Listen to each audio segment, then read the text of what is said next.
Meus queridos, na última aula, se você ainda não assistiu a última aula, vai lá assistir a última aula.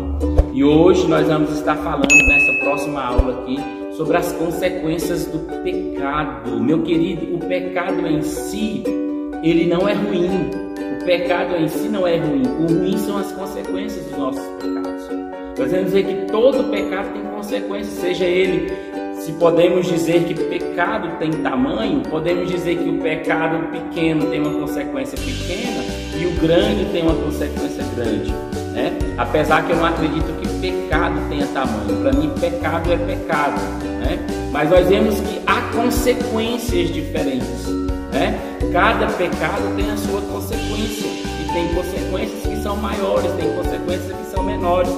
Então nós vamos ver as consequências do pecado. Tendo Deus feito tudo de forma perfeita e com um preciso equilíbrio para a vida humana, animal e do reino vegetal sobre a terra, a entrada do pecado trouxe consequências danosas. Nós vamos ver dentro da palavra de Deus, no livro de Gênesis, com a entrada do pecado no jardim do Éden, através de Adão e Eva, nós vamos entender as consequências que esses pecados trouxeram para a humanidade. Pecados que trouxeram consequência para o homem, pecados que trouxeram consequência para a mulher, pecados que trouxeram consequências até mesmo na natureza e no ciclo da natureza. O pecado mudou aquilo que Deus tinha planejado com tanta perfeição, com tanta qualidade.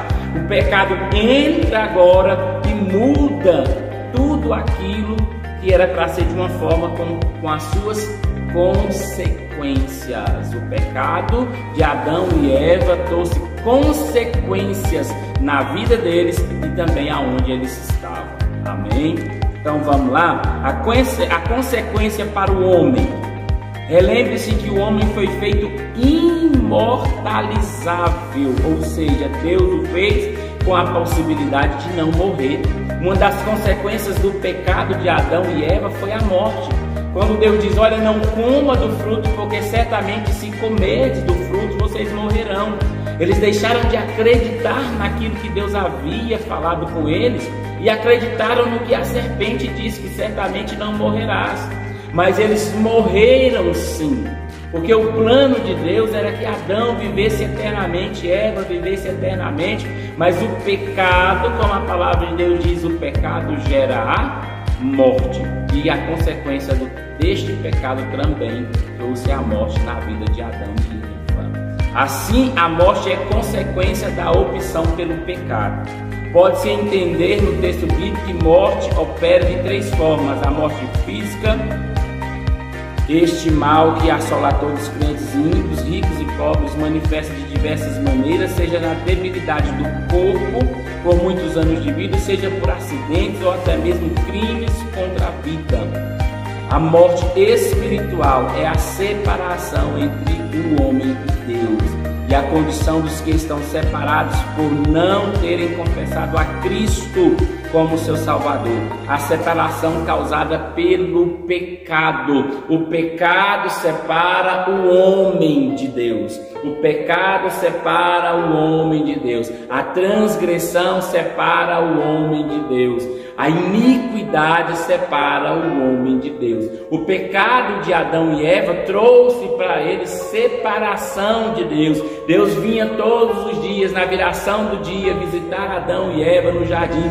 Mas a Bíblia nos diz que depois do pecado houve uma separação. Adão e Eva são tirados do jardim, são colocados em outro lugar. E a Bíblia não relata que Deus os visitava neste lugar. Então o pecado separa o homem de Deus. O pecado separa o homem da sua vontade. O pecado separa o homem da sua plenitude diante do homem. Então nós vamos entender que com a entrada do pecado, o homem agora é separado de Deus. Então quando nós pecamos, nós estamos nos separando nos distanciando de Deus. Deus não abandona ninguém, Deus não desiste de ninguém, porém o nosso pecado nos distancia de Deus, o nosso pecado nos afasta de Deus, a nossa iniquidade nos afasta de Deus, a nossa transgressão nos afasta de Deus. Então o pecado ele gera uma barreira entre Deus e o homem, e para que essa barreira que separa o homem de Deus e Deus do homem, é necessário que nós confessemos os nossos pecados, arrependemos das nossas transgressões, das nossas iniquidades, voltamos aos pés do Senhor, confessamos o Senhor como nosso único e suficiente Salvador, para que nós possamos novamente ter uma aliança com o Senhor. A aliança com o Senhor, ela só é reconstruída após a confissão do pecado, confissão de Deus e Jesus como seu único e suficiente Salvador, para que os seus pecados e as suas transgressões possam ser perdoadas pelo sacrifício de Jesus. Amém? Então nós vamos ver na próxima aula consequências para a natureza. O que o pecado trouxe de consequência para a natureza. Quer saber? O que mudou? O que foi transformado por causa do pecado? O que o pecado transformou na natureza? Vem comigo na próxima aula. Você é meu convidado. Tchau, tchau.